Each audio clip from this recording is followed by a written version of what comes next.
नमस्कार बंधुरा कয়েকদিন আগেই কাতারের আমির শেখ তামিম ভারত সফরে এসেছিলেন। কাতারের আমিরের বিমান যখন ভারতে ল্যান্ড করে তখন আমাদের প্রধানমন্ত্রী নরেন্দ্র মোদী সমস্ত প্রোটোকল ভেঙে শেখ তামিমকে বিমানবন্দরে গ্র্যান্ড ওয়েলকাম জানান। আর দুই নেতার মধ্যে যে কেমিস্ট্রি দেখা গিয়েছে তাতে এটা তো ক্লিয়ার যে কাতার এবং ভারতের মধ্যকার বন্ধুত্ব এক অনন্য উচ্চতায় পৌঁছাতে চলেছে। অবশ্য 2015 সালেও কাতারের আমির ভারত সফরে এসেছিলেন। ওই সফরে তিনি ভারতের প্রধানমন্ত্রীকে ভাই বলে সম্বোধনও করেছিলেন, কিন্তু ওপরে ওপরে ভাই ভাই টাইপের সম্পর্কের তলে অনেক শত্রুতাও ভরা ছিল।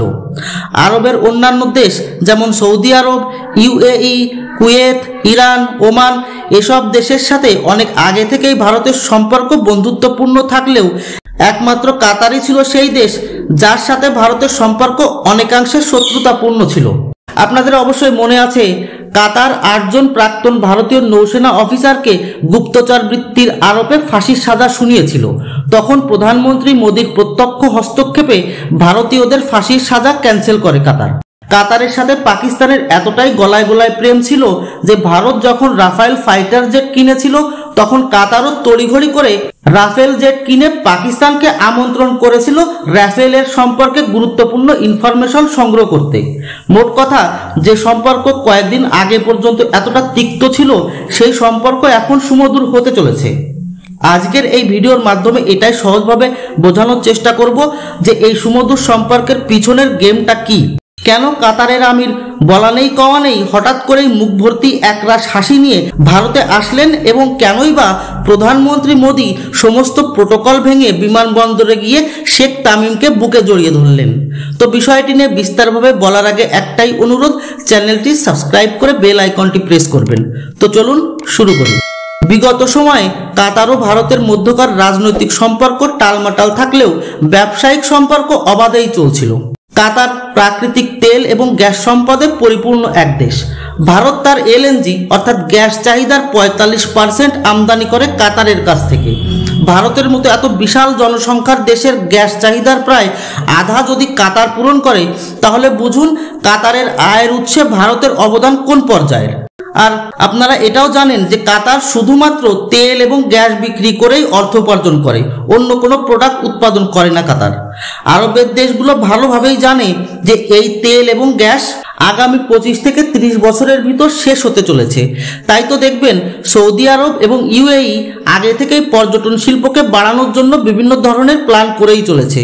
যাই হোক, কাতারের মনে ভারতের এই বিশাল মার্কেটকে খোয়ানোর একটা ভয় ঢুকে গেছে। কিভাবে, এখন সেটা শুনুন। এখানেই আসে ডোনাল্ড ট্রাম্পের অ্যাঙ্গেল। ট্রাম্পের কথা শুনে অনেকের মনেই একটা প্রশ্ন আসবে যে ভারত কাতারের মধ্যে আবার ট্রাম্প কোথা থেকে আসলো। তো একটু ধৈর্য রাখুন, সব বুঝতে পারবেন।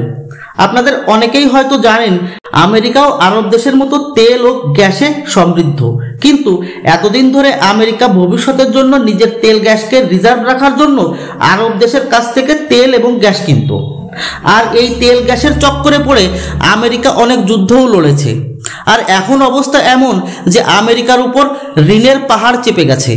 তার উপর যে তেল গ্যাস নিয়ে এত কিছু, তার বিকল্প হিসাবে nuclear energy, hydrogen energy, solar energy ইত্যাদি অপশন এসে গেছে। ডোনাল্ড ট্রাম্প ক্ষমতায় এসে প্রথমেই বলেছেন খরচ কম করবেন, আয় বাড়াবেন। আর এই খরচ কম করার জন্য ইউএস এইড এবং অন্যান্য দেশে বা সংগঠনে ফালতু ফান্ডিং বন্ধ করেছেন ট্রাম্প।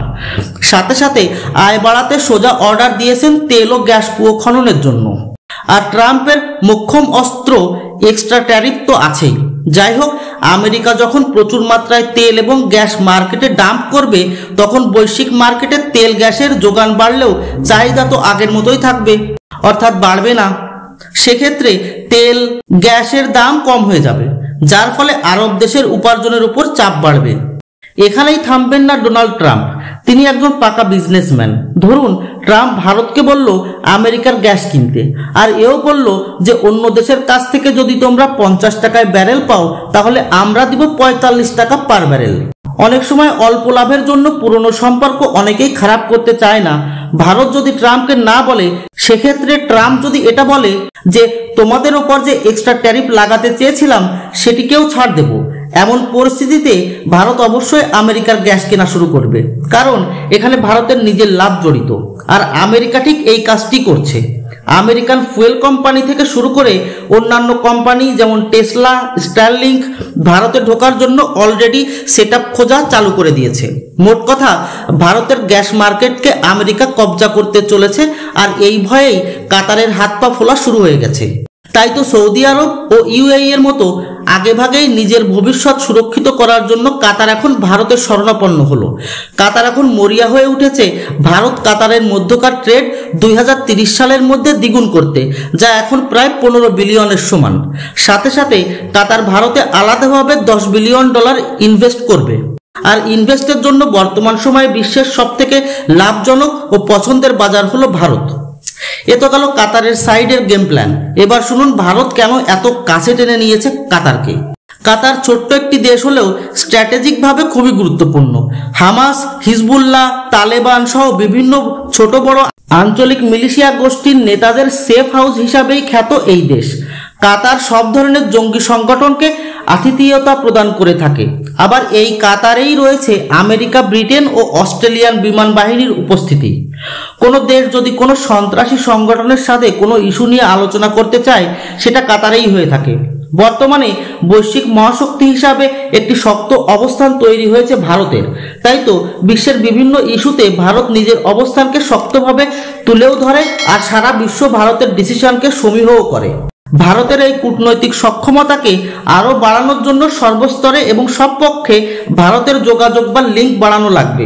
আর এটি করতে ভারতের প্রয়োজন পড়বে কাতারকে। শুধু কূটনীতি নয়, ইন্টেলিজেন্সের ক্ষেত্রেও কাতারের সাথে বন্ধুত্বপূর্ণ সম্পর্ক ভারতকে অনেক বেশি শক্তিশালী এবং সুরক্ষিত করতে সক্ষম। কিভাবে? আপনারা অবশ্যই জানেন, দুনিয়ার সমস্ত জঙ্গি সংগঠন ধর্মের চাদরে নিজেদের কর্মকাণ্ডকে ঢাকলেও মূলত তারা এসব খেজুরের লোভেই করে থাকে, অর্থাৎ অর্থের লোভে। ভারতের ইন্টেলিজেন্স যদি এইসব জিহাদি সংগঠনের সাথে লিঙ্ক স্থাপিত করতে পারে, তাহলে খেজুরের লোভ দেখিয়ে ভারত তার শত্রু সংগঠনকে কাউন্টার করতে সক্ষম হবে, অর্থাৎ কাটা দিয়ে কাটা তোলা। আর এই টেকনিক যে খুবই কার্যকরী তার প্রমাণ আফগানি তালেবান, টিটিপি, বিএলএ। এরা পাকিস্তানি সেনাকে একেবারে জাতাকলে পিষেই চলেছে। কি ইঙ্গিত করলাম তা আশা করি অবশ্যই বুঝতে পেরেছেন।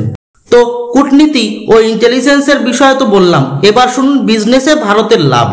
কাতার ভারতকে যে অ্যামাউন্টের এক্সপোর্ট করে তা কাতারে এক্সপোর্ট করা অ্যামাউন্টের তুলনায় অনেক বেশি, অর্থাৎ ট্রেডের ক্ষেত্রে কাতার লাভে রয়েছে। ভারতের কেন্দ্রীয় বাণিজ্য ও উদ্যোগ মন্ত্রী পীযূষ গোয়েলজি ইন্ডিয়া কাতার বিজনেস ফোরামে যা বলেছেন সেটি এরকম যে তেল গ্যাসের কথা অনেক হয়েছে, আসুন artificial intelligence, internet, quantum computing এবং সেমিকন্ডাক্টরের মতো বিষয় নিয়ে কাজ করি। আর কাতারও এতে রাজি। এখন আপনারাই বলুন, তেল গ্যাস ছাড়া কাতার কি আর কিছু বোঝে? তাহলে স্বাভাবিকভাবেই এইসব প্রযুক্তির সাপ্লাই করবে ভারত আর পেমেন্ট করবে কাতার, অর্থাৎ অর্থনৈতিক লাভে থাকবে ভারত। ঠিক যেভাবে প্রেমিকা প্রেমিকের প্রেমে অন্ধ হয়ে সবকিছু উজাড় করে দেয়, সেভাবে ভারতের প্রেমে পড়ে কাতার দিতে চলেছে।